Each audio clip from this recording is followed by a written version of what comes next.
It was just another quiet Tuesday evening. David sat at his small dining table, laptop open, papers scattered around him. The soft glow from the screen lit up his tired face as he typed away at a work report that was due tomorrow morning. Outside, rain tapped against the windows of his apartment like tiny fingers asking to come in.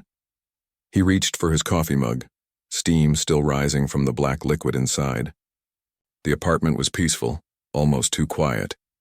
Just him, his work, and the gentle sound of rain. This had become his routine over the past few months. Work late, eat something quick, sleep, repeat. It wasn't exciting, but it was safe and predictable. The front door made a soft clicking sound. David froze, his coffee mug halfway to his lips. He lived alone. No one else had a key. His heart started beating faster as he slowly turned his head toward the door.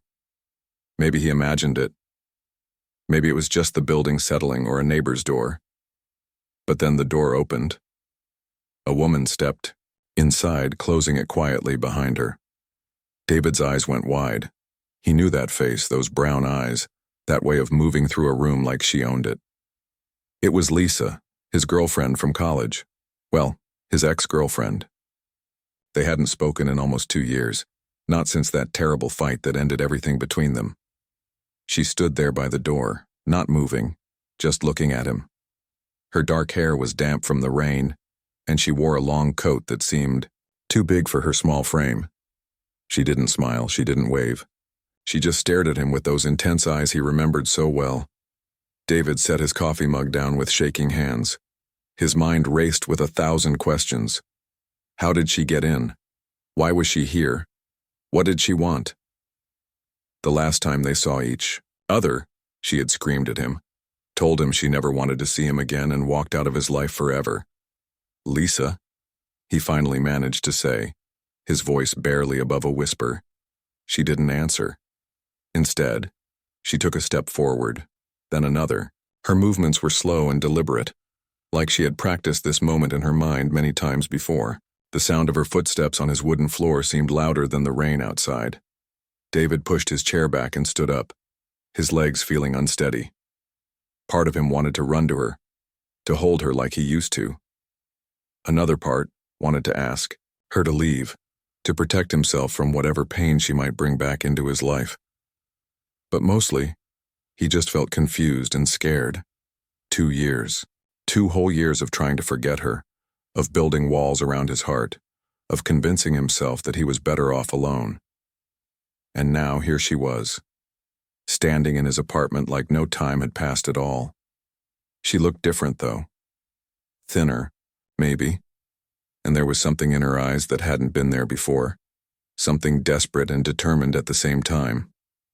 Her usual confidence was there, but underneath it, he could sense something else. Sadness? Fear? He couldn't tell. The rain outside got heavier, drumming against the windows more loudly now. The sound filled the silence between them, making the moment feel even more strange and dreamlike. David wondered if he was imagining this whole thing. Maybe he had fallen asleep at his laptop and this was just a weird dream. But her presence felt too real, too intense. The way she looked at him brought back memories he had tried so hard to bury. Late nights talking about their dreams and fears, morning coffee shared in comfortable silence. The way she used to laugh at his terrible jokes. And then the fights, the jealousy, the words they couldn't take back. Lisa took another step closer. She was only a few feet away now, close enough that he could smell her familiar perfume mixed with the scent of rain, close enough to see that her hands were trembling slightly. "What are you doing here?" David asked, finding his voice again. It came out rougher than he intended. She still didn't answer with words. Instead, she reached up and started unbuttoning her coat. David's heart pounded even faster. This wasn't how he imagined seeing her again. In his mind, if they ever met, again it would be by accident at a coffee shop or grocery store. They would be polite, maybe a little awkward, ask how the other was doing, then go their separate ways. This felt like something else entirely, something that scared him and excited him at the same time. The coat slipped off her shoulders and fell to the floor. Underneath, she wore a simple sweater and jeans, normal clothes that somehow looked different on her tonight. Everything about this moment felt charged with meaning he couldn't understand.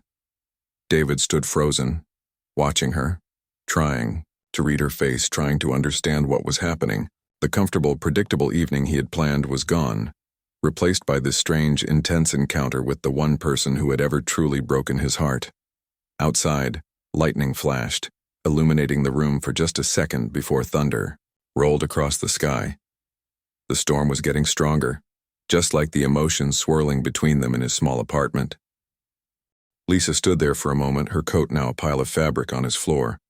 The silence stretched between them like a bridge neither knew how to cross. David's mind kept racing, trying to make sense of what was happening. This woman who had once meant everything to him, who had disappeared from his life so completely, was now standing in his apartment like she belonged there. She looked around the room slowly, taking in the changes he had made since she left. New curtains, different furniture, a bookshelf where her piano used to be. Her eyes lingered on each detail, and David wondered what she was thinking.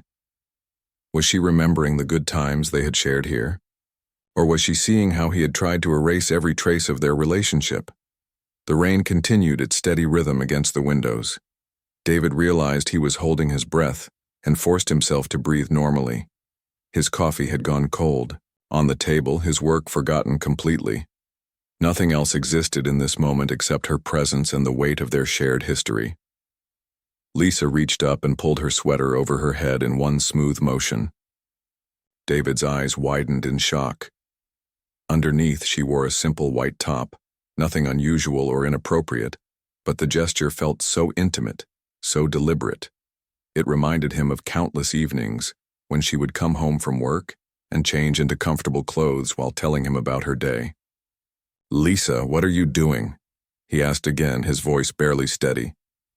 She folded the sweater carefully and placed it on the back of a chair, the same chair where she used to sit every morning, while drinking her coffee and reading the news on her phone. The memory hit him like a punch to the stomach. How many mornings had he watched her do exactly that, thinking they would have forever together? She turned back to him, and for the first time since entering, she smiled. It wasn't her usual, bright, confident smile, though. This one was smaller, sadder, like she was trying to convince herself as much as him that everything was okay. David felt his resolve weakening. 2 years of anger and hurt started to crack under the weight of that smile. He remembered why he had fallen in love with her in the first place. It wasn't just her beauty, though she was beautiful. It was the way she could make him feel like the most important person in the world with just a look. She took another step toward him, and then another. Each step felt like it meant something, like she was walking across the space that their fight had created between them. The space filled with harsh words and broken promises and nights spent crying alone. David's hands clenched at his sides. Part of him wanted to reach out to her, to close the distance between them and pretend the past 2 years had never happened. But another part of him, the part that remembered the pain, held him back. He had worked so hard to build a life without her, to become someone who didn't need her to feel complete. "Why now?" he whispered, more to himself than to her. Lisa heard him, though. She stopped moving and tilted her head slightly, like she was considering the question. Then she shook her head, her hair falling across her shoulders in a way that made his chest tight with old feelings. She didn't answer with words. Instead, she reached for the hem of her white top and began to lift it. David's heart hammered against his ribs as he realized what she was doing. This wasn't just about seeing him again. This was about something deeper, something that scared him more than he wanted to admit. "Stop," he said suddenly, his voice stronger than he felt. "Just stop for a second." She paused, her hands still gripping the fabric, her eyes meeting his, with an intensity that made it hard to think straight. In those eyes, he saw everything they had been together. The late-night conversations about their dreams. The way she used to trace patterns on his chest while they watched movies. The morning she told him she loved him for the first time, her voice shaky with nervous excitement. But he also saw the fight. The terrible, awful fight that ended everything. The accusations, the jealousy, the way they had both said things designed to hurt each other as deeply as possible, the way she had packed her things while he begged her to stay, the way she had looked at him one last time before walking out, like he was a stranger she had never loved at all. "I don't understand," he said, his voice breaking slightly. 2 years, Lisa. 2 years of nothing, and now you show up here like this? What am I supposed to think? She let go of her shirt and stepped even closer. Now she was close enough that he could feel the warmth coming from her skin, could see the tiny freckle on her collarbone that he used to kiss every morning. Close enough that if he reached out, he could touch her face like he used to when she was upset about something at work or worried about her family. The storm outside seemed to mirror the chaos in his heart. Lightning flashed again, followed by thunder that shook the windows. The whole apartment felt charged with electricity, like the air before a tornado touches down. David stood perfectly still, afraid that any movement might shatter whatever spell had brought her here, but also afraid that staying still might mean losing himself in her again, forgetting all the reasons why they couldn't work together, all the ways they had hurt each other before. The space between them felt electric now, charged with all the things they had never said to each other. David could barely breathe as Lisa stood so close he could count her eyelashes. Her familiar scent, that mix of vanilla and something uniquely her, brought back a flood of memories he had spent 2 years trying to forget. She reached out slowly and placed her hand on his chest, right over his racing heart. Her touch was warm and gentle, exactly like he remembered. For a moment they both stood frozen like that, her hand on his chest, his eyes locked on hers. The only sounds were the rain hitting the windows and the distant rumble of thunder. "Why?" David finally managed to ask, his voice rough with emotion. "Why are you doing this? Why now?" Lisa's hand moved slightly, her fingers spreading across his chest like she was trying to memorize the feel of him. She opened her mouth like she was about to speak, then closed it again.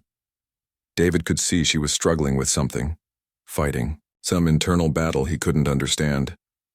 "I know this is crazy," she finally whispered, her voice so soft he had to lean closer to hear her.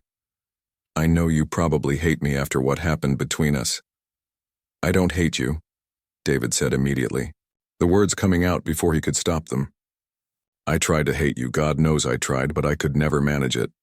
Something shifted in her expression, a crack appearing in the mask of confidence she had been wearing since she walked through his door. For just a second she looked vulnerable and scared, like the girl he used to hold when she had nightmares about her father leaving again. "I've thought about this moment every day for 2 years, she admitted, her voice shaking slightly. "I've practiced what I would say to you, how I would explain why I left, why I said those terrible things, but now that I'm here, all those words seem stupid and meaningless." David felt his anger and hurt starting to crack open, revealing the love underneath that he had never really been able to kill. But he fought against it, remembering the pain she had caused him, the nights he had spent wondering what he had done wrong, the way she had made him feel like he wasn't enough for her. "You can't just show up here like this," he said, taking a small step back. "You can't just walk back into my life and expect everything to be okay. Do you have any idea what you put me through?" Lisa's face crumpled slightly, and he saw tears gathering in her eyes. "I know," she said. "I know I hurt you. I know I was wrong about so many things. But David, I was scared. I was so scared of how much I loved you, of how much power you had to destroy me." "So you destroyed me first?" The words came out harsher than he intended, but he couldn't take them back. She flinched like he had slapped her. "I thought I was protecting myself. I thought if I pushed you away before you could leave me, it would hurt less. I was wrong about everything." David ran his hands through his hair, a gesture she would remember from all the times they had argued before. But this felt different from their old fights, bigger somehow, more important, like this conversation would determine whether they had any kind of future together, or if this would be their final goodbye. "You accused me of cheating," he said, the old pain rising up in his chest. "You said you couldn't trust me, that I was just like your father. You packed all your things and told me you never wanted to see me again, and now you're here acting like none of that happened." "I was wrong," Lisa said, her voice stronger now. "I was so wrong about all of it. You never gave me any reason not to trust you. You were nothing like my father. I was just so afraid of being abandoned that I sabotaged the best thing in my life." The rain outside was getting heavier, drumming against the windows like it was trying to get their attention. Lightning flashed again, filling the room with bright white light for just a moment before plunging them back into the soft glow of his laptop screen. David felt something inside his chest loosening, like a knot that had been tied there for 2 years was finally starting to come undone. But he was still scared, still hurt. "How do I know you won't just leave again the moment things get difficult? How do I know you won't decide I'm not worth the risk?" Lisa stepped closer again. Close. Enough that he could feel her breath on his face. "Because I've spent 2 years learning what life looks like without you," she said. "And it's empty, David.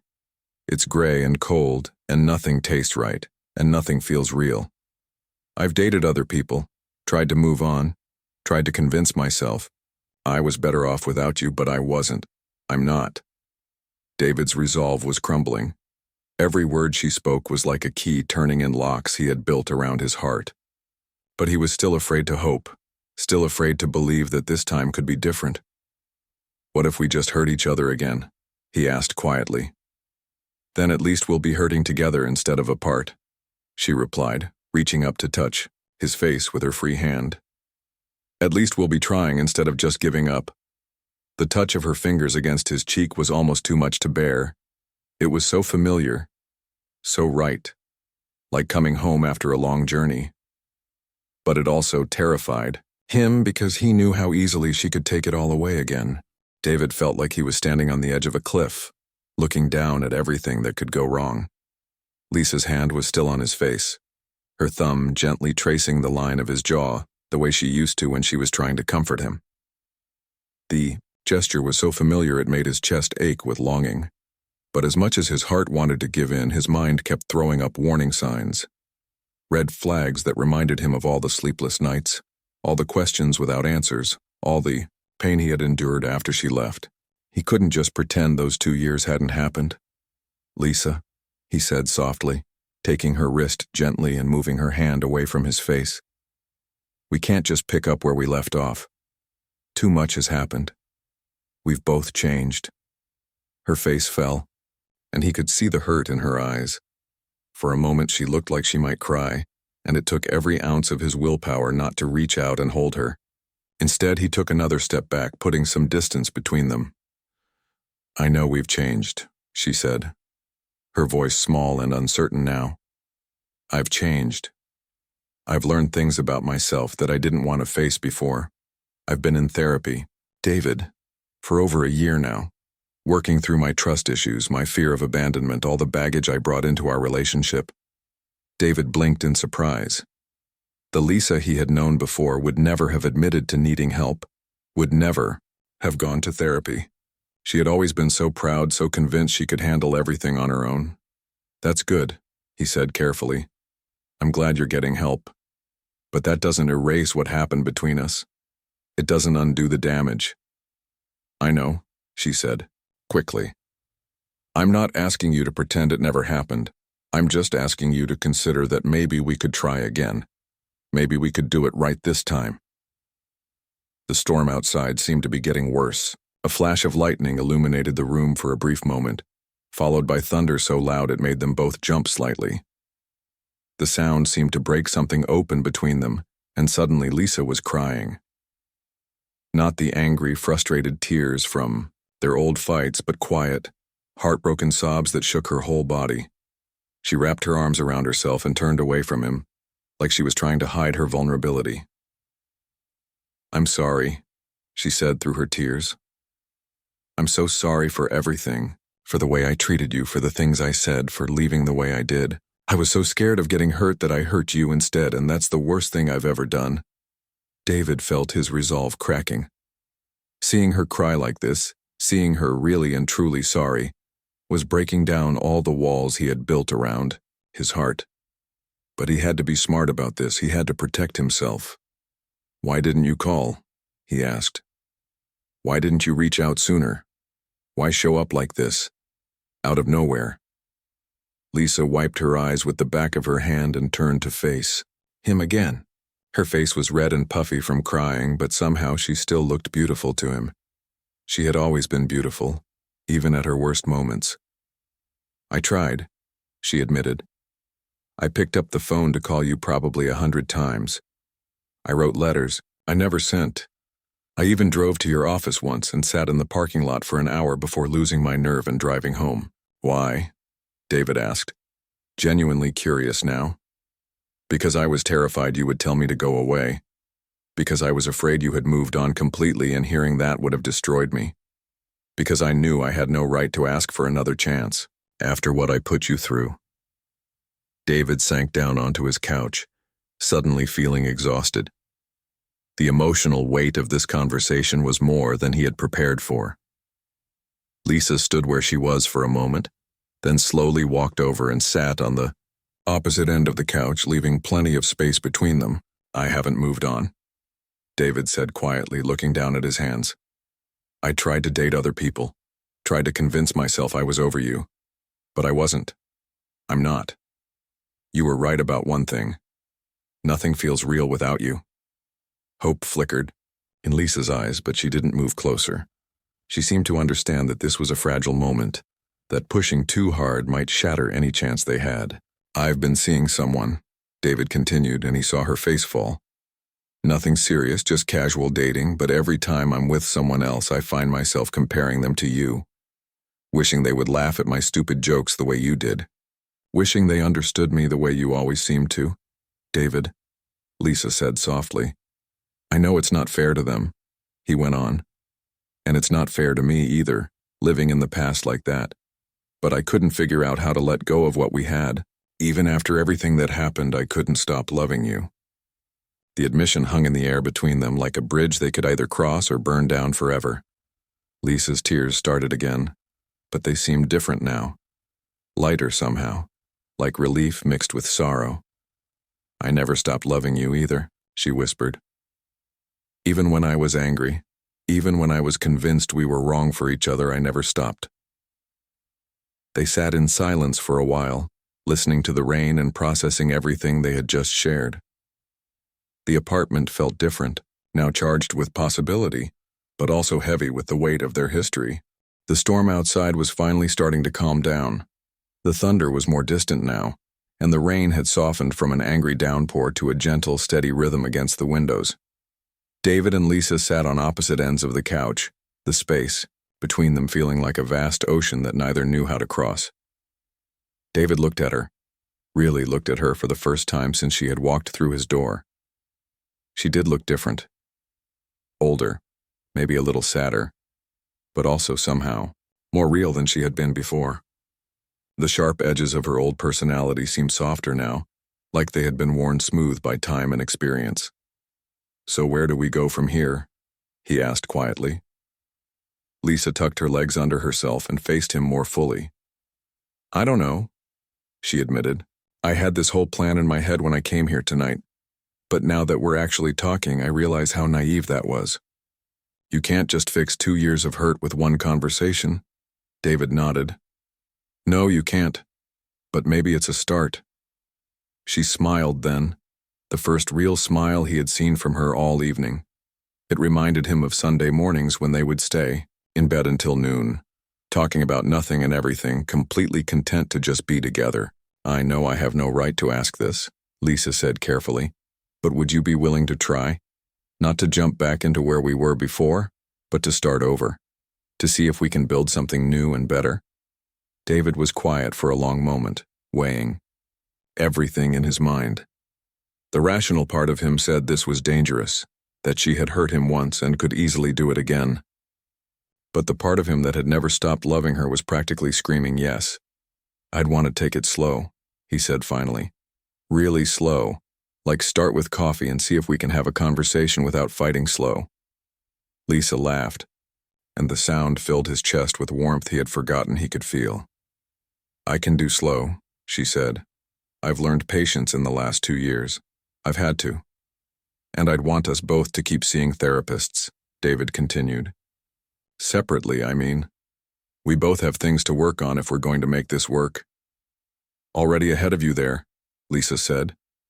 Dr. Peterson would be thrilled to hear I finally worked up the courage to come here tonight. She's been telling me for months that I needed to stop running from my feelings. David smiled despite himself. The idea of Lisa in therapy, talking about her feelings with a stranger, would have been unthinkable 2 years ago. Maybe she really had changed. What made you finally decide to come here tonight? He asked. Lisa was quiet for a moment, playing with the hem of her shirt. My sister got engaged last week, she said, and when she called to tell me, she was so happy, so excited about building a life with someone she loves. And I realized I was jealous, not of the engagement itself, but of the fact that she wasn't afraid to take a chance on love. She wasn't letting fear make her decisions for her. So you decided to take a chance too? I decided I was tired of being afraid, she said. Tired of wondering what if. I figured the worst thing that could happen was you'd tell me to leave, and at least then I'd know for sure instead of always wondering. David reached across the couch and took her hand. Her fingers were cold, and he remembered how she always got cold when she was nervous. I'm glad you came, he said. I'm scared as hell, but I'm glad. She squeezed his hand. Me too, scared and glad. They talked through the night, sitting on that couch as the storm passed and the sky slowly began to lighten outside. They talked about the things they had learned about themselves in the time they were apart. Lisa told him about her therapy sessions, about confronting her childhood fears of abandonment, about learning to communicate instead of running away when things got difficult. David told her about his own journey, about the loneliness that had followed him everywhere, about learning to be happy on his own while still missing what they had together. They talked about their families, their work, the small daily things they had missed sharing with each other. As the sun began to rise, painting the apartment in soft golden light, Lisa yawned and stretched. She looked tired but peaceful, more relaxed than she had seemed all night. I should probably go, she said, though she didn't sound like she wanted to. You don't have to, David said quickly, then caught himself. I mean, you can stay if you want. On the couch. We said we'd take it slow, remember? Lisa smiled. Right, slow. She paused, looking around the apartment that had once been theirs. This feels weird, but good weird. Like maybe we really can start over. David stood up and went to his closet, returning with a blanket and a pillow. Here, he said, handing them to her. The couch is pretty comfortable. I should know. I spent a lot of nights on it after you left. Thank you, she said softly, accepting the bedding, for the blanket, and for giving us another chance. Thank you for being brave enough to come here tonight, David replied, for being willing to risk everything for the possibility of us. As Lisa settled onto the couch and David headed toward his bedroom, they both felt something they hadn't felt in 2 years: hope. It was fragile and uncertain, like a tiny plant just beginning to grow, but it was real. The morning sun streamed through the windows, washing away the shadows of the stormy night. Outside, the world looked clean and fresh, like it was ready for new beginnings.